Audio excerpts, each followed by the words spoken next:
Assalamualaikum warahmatullahi wabarakatuh. Waalaikumsalam.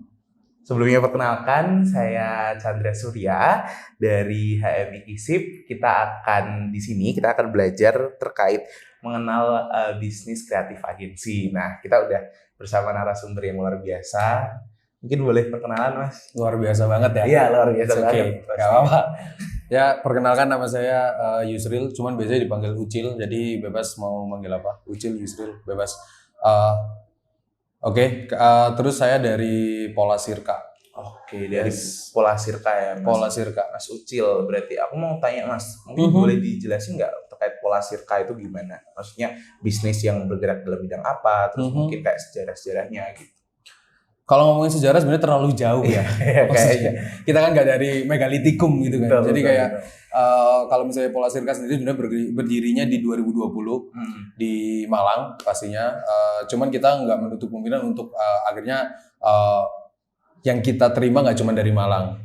Nah, kita bergeraknya di bidang kreatif agensi, sebenarnya lebih ke kreatif studio arahnya. Ada kreatif studio, jadi kita lebih ke desain, foto, kayak gitu-gitu, social media management, sampai yang paling baru ini kita biasanya di mungkin lebih ke artnya, jadi lebih ke mapping studio kayak gitu. Mapping art gitu. Waktu itu kayak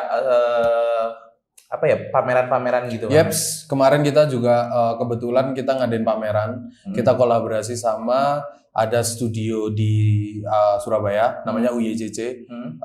Namanya Unicorn namanya Unicorn di Surabaya. Mereka bikin pameran namanya UYCC, pameran lukis gitu. Terus kita ngisi di sana barengan sama LZY, kita ngisi ada satu ruangan gitu, terus kita ngerespon ruangan itu jadi mapping kayak gitu. Keren berarti ya, kayak berarti terkait banyak hal gitu, kayak desain, foto, dan sebagainya gitu. Logo, bahkan sampai logo kayak gitu. Isi. Malahan sebenarnya kalau misalnya ngomongin menilik ke belakang ya sedikit. Awal-awal itu kita malahan kebanyakan kitanya logo sama desain sebenarnya arahnya. Cuman karena memang kita dibuild dari beberapa orang yang nggak cuman di sana aja, jadi kita lebih ke kita ngambil branding, kita ngambil arahnya lebih kayak social media gitu juga kita ambil. Oke, berarti gitu. Ya bener kreatif studio gitu ya. Jadi kayak berkumpul kreativitasnya. Bener gitu. Terus kalau boleh ngomongin perjalanan nih, Mas, sebenarnya Pola Sirka terbentuk dari tahun kapan sih? 2020 kita baru pakai nama Pola sebenarnya. Pakai nama Pola, terus kita akhirnya pakai nama sebelum Pola Sirka, itu kita pakai namanya Pola Kolektif. Namanya Pola Kolektif. Kenapa kita kok pakai nama kolektif sendiri? Karena sebenarnya kala itu kita rasa ada beberapa hal yang memang sifatnya kolektif, karena kita berkolaborasi dengan banyak orang juga seperti itu. Karena kita juga dibuildnya kalau diomongin agensi yang benar-benar agensi, kita mungkin belum sampai sana. Bukan belum ya, lebih ke visi misinya kita nggak ke sampai agensi. Cuman kenapa kita pakai kolektif, karena arahnya bentuknya adalah bentuk kreatif yang sifatnya bersama-sama seperti itu. Terus kita berubah pakai Sirka karena kita rasa Sirka sendiri kan sebenarnya banyak ya, maksudnya artinya juga banyak. Sirka ada yang dari sejak, maksudnya kayak dari Sirka berapa misalnya. Atau Sirka sendiri itu bisa dibuild kayak lingkaran, jadi kita ngebuild apapun, siapapun, bahkan apapun atau siapapun yang berkoneksi sama Pola, kita masukin ke circle kita gitu, kita masukin ke lingkaran kita. Karena kita memang lihatnya kita agak keberatan nama sama kolektif waktu itu ya, aku rasa. Jadi nama kolektif kan sebenarnya berat banget ya. Akhirnya kita rasa ya kita pengen lebih humanis, kita lebih sosialis gitu, lebih ke kita berkumpul bersama-sama, kita bikin sesuatu yang menyenangkan bareng-bareng kayak gitu. Nah, kita bikin jadinya Sirka gitu ya. Jadi kayak nggak cuma mereka tuh cuma kerja aja, tapi juga berkembang juga di dalam Sirka tersebut. Betul.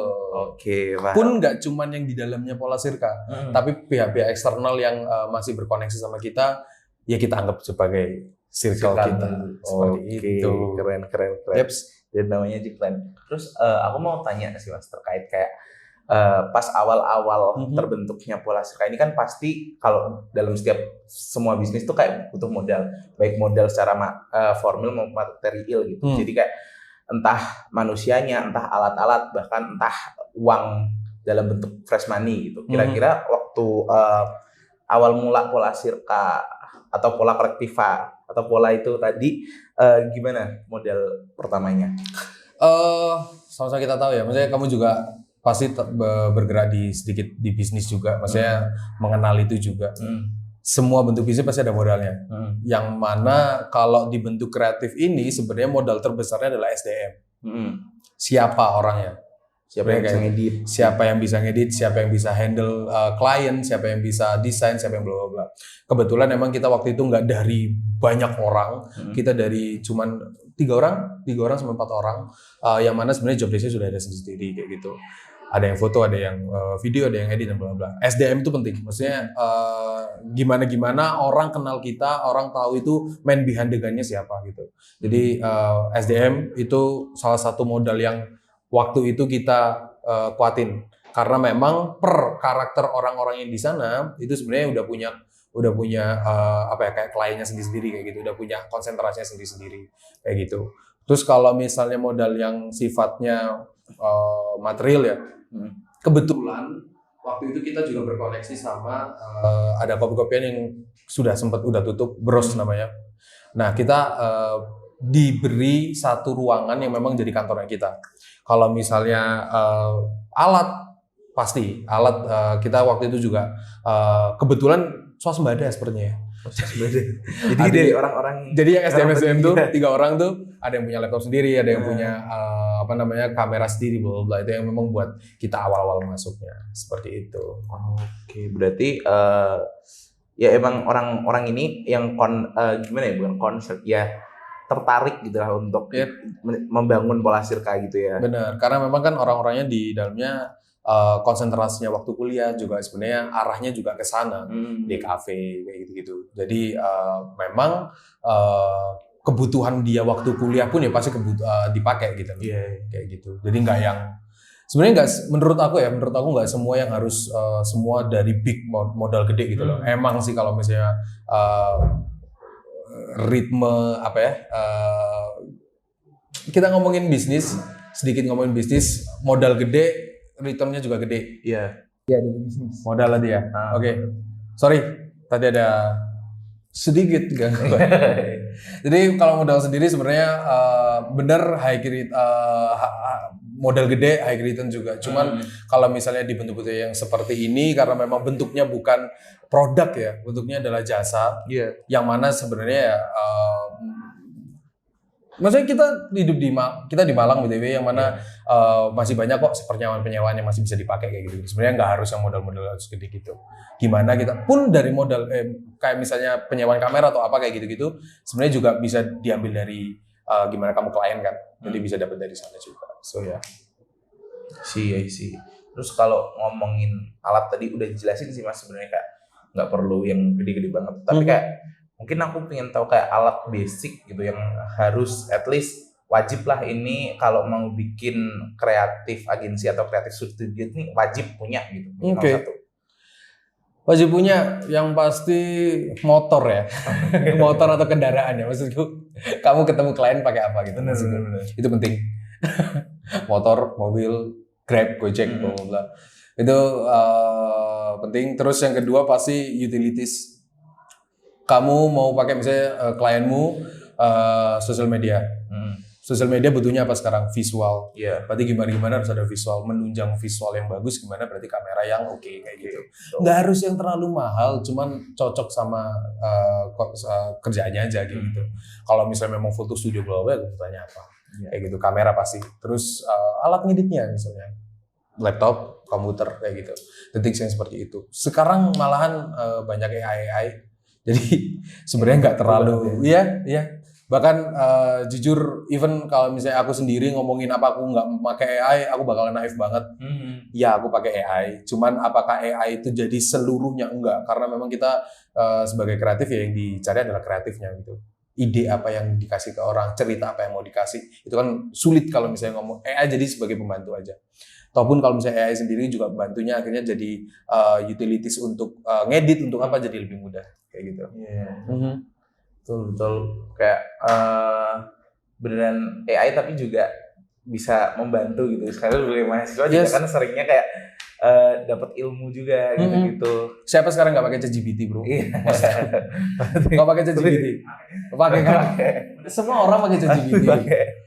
Cuman kan kalau misalnya di kita kan yang penting kan adalah sebenarnya aku nggak bisa ngomong ide original ya, karena sebenarnya di dunia ini udah nggak ada yang original gitu loh. Kita cuman masang-masang puzzle aja kan sebenarnya kayak kamu pernah lihat sesuatu yang keren di Instagram, di explore-mu misalnya, bla bla bla bla bla, itu sebenarnya udah kerekam di memori kamu kan. Waktu kamu ketemu klien atau apapun itu, yang ternyata ada masuk bentuknya yang seperti itu, otomatis itu ke-recall. Kalau misalnya ngomongin original, there's nothing original. Betul.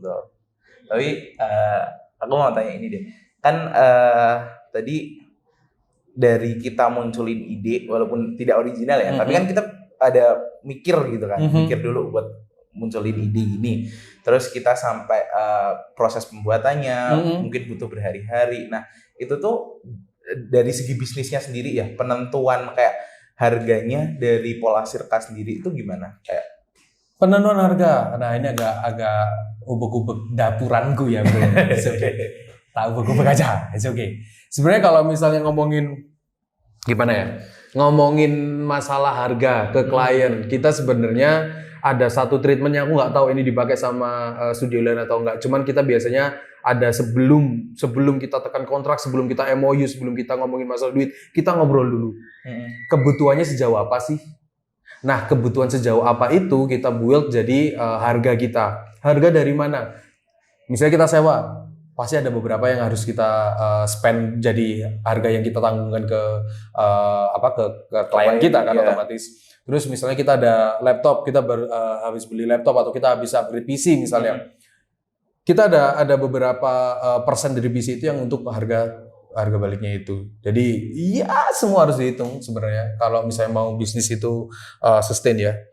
Nggak ada, kalau bisnis sustain hitungannya karena pasar maunya kemana, I think akhirnya jadinya orang-orang ngasih harga termurah. Iya kan? Harga termurah biar mereka dipakai. Padahal harga murah berarti kan udah perang harga, logiknya berarti bisnisnya udah nggak sehat kayak gitu kan. Betul.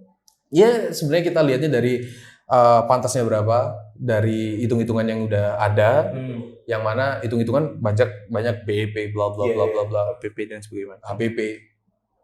Sebenarnya sama aja kayak kamu bikin kopi-kopian gitu loh. Satu gelas itu berapa mili susu, berapa boba, sama kayak gitu. Jadi kalau misalnya ngomong menentuin harga, ya kita dari sana. Cuman biasanya ada beberapa klien yang sifatnya agak unik tuh. Mas, aku kayaknya nggak bisa segini misalnya. Oke, kebutuhanmu seberapa? Misalnya let's say social media, aku nggak bisa harga A misalnya. Bisanya berapa? Bisanya misalnya harganya B misalnya. Oh berarti B, berarti yang bisa kita kurangi di ini misalnya. Oh berarti videonya cuma 1, videonya cuma 2 kayak gitu. Jadi ada banyak hal yang bisa akhirnya kita mempermudah klien juga kayak gitu. Paham. Yes. Nah tadi aku agak tertarik yang terkait pasar ya, pasarnya. Sebenarnya kalau pasar di kreatif agensi ini atau dunia kreatif ini tuh gimana Mas terkait supply dan demand-nya? Maksudnya kalau di makanan gitu kan ya, setiap manusia butuh makan gitu kan. Tapi kalau di kreatif agensi ini kayak gimana gitu? Sama kayak makanan, setiap orang perlu makan.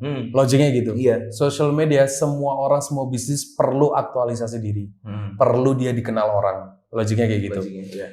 Sebenarnya setiap bisnis yang kita bikin itu sebenarnya nggak ada yang tanpa maksud. Maksudnya keperluan kita, ini BTW ada di bukunya kalau kamu baca Atomic Habit. Di sana juga dijelasin kalau misalnya setiap bisnis yang muncul itu karena ada kebutuhan dasar dari manusia itu sendiri. Misal let's say kamu butuh orang-orang di mana-mana butuh yang namanya pamer. Perlu yang namanya perlu yang namanya branding atau perlu namanya diapresiasi. Muncullah namanya IG dengan sistem like dan bla bla. Itu namanya bisnisnya. Nah, kalau sistem supply and demand-nya di kreatif ya sama. Setiap orang perlu ngeliatin dia siapa. Bisnisnya mau apa. bisnisnya sekeren apa sih, lewat mana. Kalau misalnya cuman dulu oke. 3.0 masih bisa ada word of mouth. Meskipun word of mouth di 4.0 masih ke jalan banget gitu loh. Masih salah satu cara yang paling oke. Cuman gimana semua orang pasti pakai social media. Kamu pakai social media, siapa yang nggak pakai social media? Benar kayak gitu. Jadi supply and demand pasti ada. Cuman memang ya we both know. Kita sama-sama tahu kalau misalnya Malang sama Jakarta pasti kebutuhan, pasti demand-nya juga beda. Jadi tergantung di mana kamu klien itu dari mana, bla bla. Itu pun sebenarnya juga ngaruhin masalah tadi, masalah harga dan bla bla. Karena misalnya let's say kita harus waktu itu aku ngambil ada klien dari Gresik, kopi-kopian dari Gresik. Harganya apa sama dari Malang? Enggak, jawabannya. Jauh lebih mahal. Bukan jauh, sedikit lebih mahal. Kenapa lebih mahal? Mereka butuh foto. Kita perlu datang ke sana. Ada biaya bensin, ada biaya bla bla, ada biaya gimana ya, kita jasa yang kita jual adalah tubuh kita, kayak gitu. Pasti ada capek, biaya makan bla bla bla. Itu yang kita tanggung. Oke, mungkin lanjut terkait tadi udah pasar supply and demand, terkait sustainability nih. Menurut Mas Ucil sendiri kayak gimana caranya atau adakah rencana-rencana terkait biar Pola Sirka ini terus tumbuh sustainability ke depannya gitu dalam bidang bisnisnya gitu. Oke, sustainability berarti kamu harus tetap relate sama yang sekarang kerjaan ini gimana, hubungannya sama tren dan bla bla. Jadi sebenarnya cara paling gampang sustainability adalah relate dengan apa yang sekarang lagi hype. Apa yang sekarang lagi keren, apa yang lagi itu yang dibutuhin orang-orang. Kita kalau nggak bisa main bentuk-bentuk reels, bentuk TikTok ya, orang-orang butuhnya di sana. Siapa yang nggak main TikTok kayak gitu kan? Benar. Itu sebenarnya yang juga harus relate pertama. Kedua, jasa itu sangat dekat sama yang hospitality. Bagaimana kamu treat klien, gimana kamu membuat klien itu nyaman sama kamu, sama timmu, sama hasil garapanmu, itu juga sangat mempengaruhi. Kalau ngomongin masalah bisnis itu diperpanjangnya kemana, yang pasti di kota, aku bisa ngomong Malang ini second city, kalau misalnya mau kenceng banget, ya harus ngelempar ke first city, Jakarta Things, Bali Things, kayak gitu-gitu. Jadi emang caranya gimana? Berelasi. Lama-lama juga pasti dapat kok. Gitu. Keren. Jawaban tadi udah menjawab banget Mas. Aku dapat insight yang banyak banget. Pun juga mungkin teman-teman juga bakalan. Semoga ya. Iya. Pasti Mas. Oh, pasti dapat insight. Jadi tadi cuma sesotoyan gue aja. Jadi dari penalaran gue aja ya, pengalaman aja gitu. Jadi kalau misalnya ternyata di sana ada yang bilang kayak anjir nih orang sotoy nih, sorry gitu loh. Maksudnya kayak ya sorry gitu loh. Tapi ya itu yang kembali ke orangnya masing-masing ya Mas. Pengalaman. Soalnya tiap orang, tiap agensi, tiap bisnis dia punya caranya sendiri-sendiri. Ada yang dia bikin kayak, wah aku jor-jorin semua, kamu minta apa aku kasih misalnya. Itu juga bisa. Aku paling murah di sini juga bisa. Aku paling keren juga bisa gitu. Maksudnya ada caranya sendiri-sendiri. Cuman kalau misalnya Pola Sirka spesial ke aku sendiri, karena aku juga biasanya handle klien juga. Biasanya itu yang aku lakuin. Gitu. Mantap. Ya, terakhir Mas. Tadi kan kita udah ngomongin Pola Sirka. Kalau mau tahu Pola Sirka itu ngehubungin di mana sih Mas? Pola Sirka gampangnya di IG aja ya. Di @polasirka pastinya. Di @polasirka, terus di website juga ada. www.polasirka kayak gitu. Oke. Nanti di sana ada bio, di bio-nya ada mau kontak pakai WA. Oke, jangan lupa dihubungin ya. Iya. Kalau jangan lupa baca bio-nya juga, karena Quran muncul pertama Iqra kan, bukan takok kan. Oh iya betul. Iya kan? Jadi tanya, baca dulu, jangan tanya dulu gitu. Iqra dulu bio-nya kayak gitu. Betul. Oke, udah nggak terasa gitu. Kita udah ngomongin banyak hal terkait bisnis dan juga Pola Sirka. Semoga teman-teman juga dapat insight gitu. Terima kasih Mas. Terima kasih. Sangat menyenangkan sekali. Sangat menyenangkan. Aku tutup. Terima kasih. Wassalamualaikum warahmatullahi wabarakatuh. Waalaikumsalam warahmatullahi wabarakatuh.